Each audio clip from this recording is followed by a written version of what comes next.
ان لفظوں میں دیکھیں یہاں پر اس کاف کو اس تشدید والی میم کے ساتھ ملا کر پڑھیں گے، کیونکہ جہاں بھی شد اور ساکن حروف اکٹھے آ جائیں تو ساکن کو چھوڑ کر تشدید والے کے ساتھ ملا کر پڑھا جاتا ہے، تو یہاں پر اس کاف کو اس شد والی میم کے ساتھ ملا کر پڑھیں گے،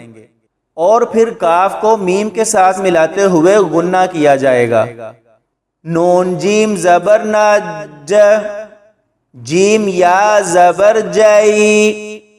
نجئی، نون کھڑی زبر نا، نجینا، کاف میم پیش کم،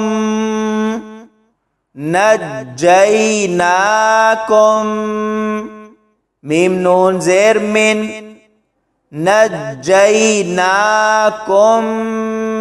من، نجیناکم من،